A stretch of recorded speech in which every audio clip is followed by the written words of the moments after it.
अस्सलामुअलैकुम दोस्तों, क्या हाल चला। वोडाफोन ओमान की जानब से 5000 ओमानी रियाल इनाम का ऐलान किया गया है, लेकिन वो हर किसी के बस की बात नहीं है, बल्कि बहुत पढ़े लिखे जो हैं वो भी नहीं, बल्कि एक्स्ट्रा ऑर्डिनरी जो हैं या जिन लोगों के पास इनफ ट्रेनिंग है और जो यानी नेक्स्ट लेवल की कह लें कि जिनकी एजुकेशन या जिनका एक्सपीरियंस है वो इस काम को जो है वो कर सकते हैं।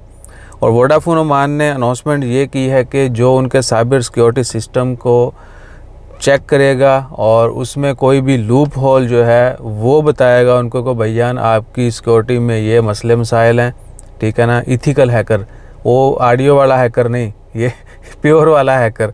तो वो लोग जो हैं वो किसी ना किसी तरीके से कुछ ना कुछ पेनिट्रेट करेंगे उनकी सिस्टम में, सिक्योरिटी में, और अंदाज़ा लगाएंगे या कोशिश करेंगे अंदर घुसने की, ठीक है।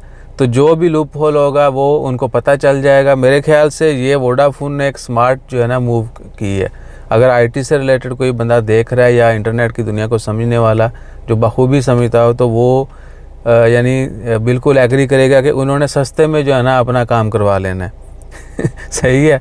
तो यानी खुद से इतना कुछ करने के बाद, बहुत कुछ इम्प्लीमेंटेशन करने के बाद, कुछ ना किसी ना किसी थर्ड पार्टी कंसल्टेंट को हायर करने के बाद उन्होंने ये काम करवाना था। अब जो है 5000 ओमानी रियाल जो है इनामी रकम रख के उन्होंने किसी छोटे मोटे हैकर से करवा लेना है। और छोटा मोटा हैकर जो है ना वो ज़्यादा आओ करता है क्योंकि उसने हर तरह से कोशिश करनी है। बड़े ना तो बड़े सी करके खलास। उन्होंने बोला नहीं भाई पैसे ले आओ, फिर जो है ना बाकी करेंगे। तो हमारे जैसे जो छोटे छोटे लोग हैं वो कहते हैं नहीं भैया ना हम ठोकेंगे, फिर जो है ना आपसे पूछेंगे।